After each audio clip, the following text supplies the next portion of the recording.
Hello and welcome to Access Asia. I'm Delano D'Souza. Coming up on the show this week, a deadly tragedy in India. Over 120 mainly women killed after a stampede at a religious gathering in Uttar Pradesh. Tibetans in exile pledge to decide their own fate as questions swirl over who will replace the Dalai Lama. And the balloon proxy war between North and South Korea affecting aviation. At least 100 flights impacted around Seoul in recent weeks.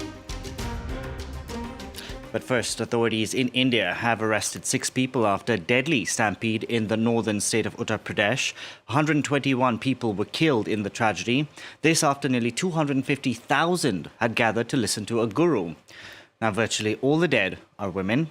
To talk more about this human tragedy, we can bring in Sanjay Srivastava, a professor in the Department of Anthropology and Sociology at SOAS. Thank you so much for joining us on the program. Firstly, what exactly was this gathering? Thank you. Thank you for having me. This was a gathering, a religious gathering, as is very common in many parts of India, where gurus are very popular, and it's very common for them to hold a satsang, which is a religious gathering where the guru comes onto stage, gives a speech, usually explaining, using religious terminology, tries to suggest the kinds of powers that he has to solve people's problems, gives advice on a range of things. So this is in the nature of what's referred to as a satsang, and these are very common. They happen in different parts of India, particularly in North India, where large crowds, usually not so much in large metropolitan cities, but what India is referred to as Tier 2 and Tier 3 cities, smaller cities, large crowds come to pay respect to their guru, who then holds forth on gives a discourse on a range of religious issues. So what security protocols would have been in place? Well, there are reports that there were sufficient police, but these are extraordinarily large gatherings, and I would say that, as happens in most of these religious occasions, a lot of the security would have been private. That is the security that's employed by the Baba's organization, the Guru's organization itself. So the police in most parts of India are stretched as it is in terms of kinds of roles or duties they're asked to perform. So I would say that the security here, in terms of official state trained personnel, would have been limited and certainly not adequate to the task of looking after crowd management in terms of the kinds of crowd that have been gathered on this particular occasion. Sanjay, would there be more security to keep the guru safe or to keep the people safe? Yeah. That's a good question, because I think in the Indian context, the security-related bureaucracies are very poorly trained. They're not really trained in terms of crowd management. They're trained in terms of crowd punishment. So even where there are large crowds and the state police force is deployed in order to manage the crowd, it tends to react to the crowd in a manner that actually may panic the crowd. So it is very much a punishment mode through which the police and crowd management bureaucracies operate. So I would, and it is very common in many of these contexts that the official crowd management forces tend to act in a manner deploying some amount of violence which actually panics the crowd rather than calms it down.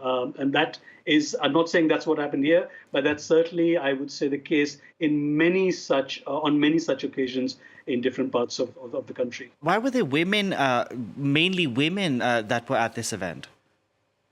That's also an interesting. It's a good sociological question, something of social interest, because many such gurus attract a very large number of women followers, and the reason for that is that increasingly, as lots of social and economic change happens in India, women continue to find themselves relatively constrained, in very traditional structures of family, and they seek they seek some kind of mentor in terms of advice as to what should they do under this all the changes happening around the world.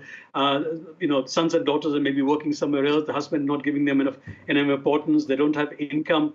What should they do in this changed environment? And the gurus in India, many of the gurus have emerged as these kind of self-help personnel. So while the middle classes can go to psychologists and psychiatrists, for poor people, and especially women who don't have access to these medical or paramedical facilities, their self-help personnel are religious gurus. And it's particularly interesting to think about the gender dimension as to why do women go to them. It's because also men may have greater access to other kinds of public help in terms of seeking advice. Women don't. And their easiest access is to religious gurus. Interesting point there. I just want to ask you, in 2022, if you recall, in South Korea on a Halloween night, there was this deadly crush that happened. A year later, authorities did everything in their power to prevent that from happening again. Will authorities in the state of Uttar Pradesh, you think, learn from this horrible tragedy? That's a million-dollar question. I mean, because any crowd in an electoral democracy such as India is also a political location, right? Politicians realize that gurus are also powerful in terms of the possibility of mobilizing votes in their favor.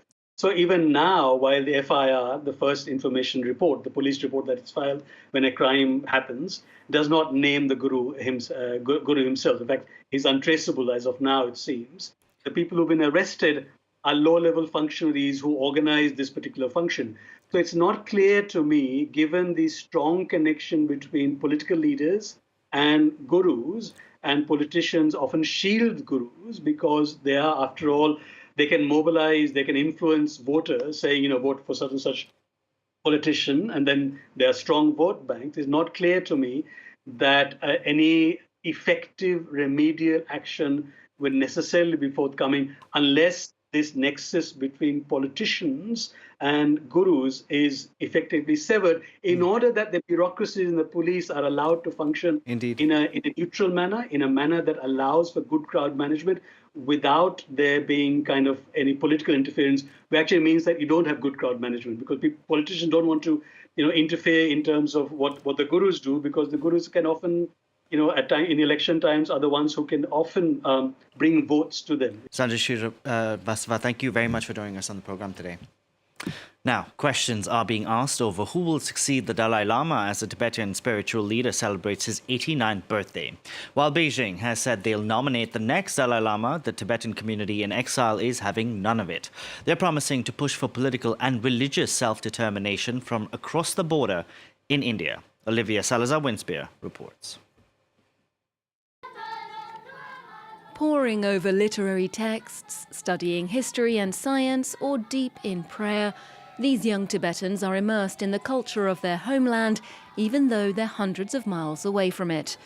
They're part of a community in exile here in Dharamsala in the north of India, the third generation of Tibetans determined to preserve their identity and fight for their homeland from afar.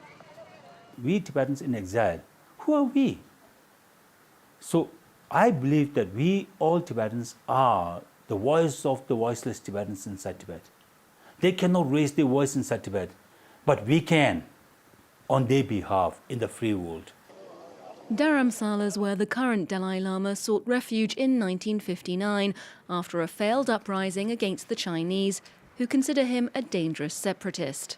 He's been lobbying for Tibetan independence since then and fostering the preservation of the Tibetan language and traditions in a handful of schools across the border in India. For those who've grown up with the teachings of a man they regard as a father and almost a deity, the Dalai Lama's advancing age casts doubts over Tibet's future. So for us, one of the most challenges that we have to face in our time is the situation where His Holiness is no more. But because of his, gracious empowering of the democratic system in exile, we are confident that we will live up to his legacy and we will follow his footsteps in, strengthening the Tibetan freedom struggle movement and in preserving our unique culture. According to the Chinese authorities who annexed Tibet in 1951, the Dalai Lama's succession will be decided in Beijing. Meanwhile, the spiritual leader himself has said he'll leave instructions when he turns 90 next year. Trash-filled balloons from North to South Korea have disrupted nearly 100 flights carrying some 10,000 passengers in recent weeks. Flights in and out of Seoul's Incheon airport were halted for 3 hours late June. Tensions between the two Koreas have been rising. The North has sent thousands of balloons across the border in response to those carrying anti-North Korean propaganda sent by activists from the South.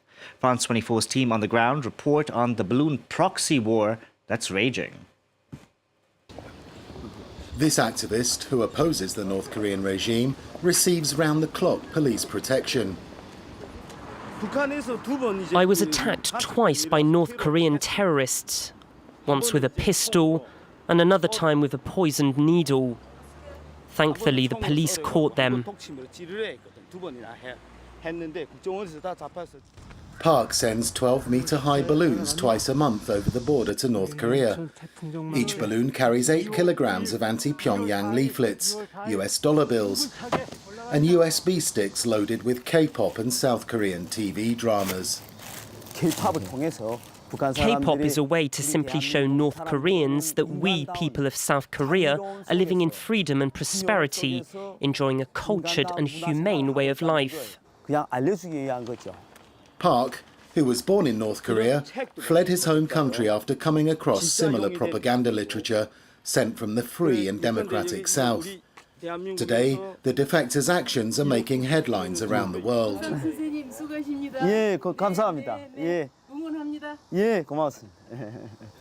But not everyone agrees with what he's doing.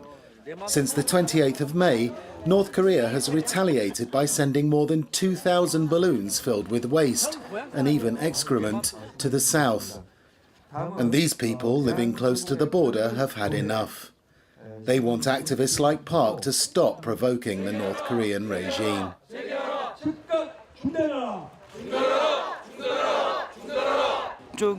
Launching South Korean balloons is clearly an attack on the pride of North Korea.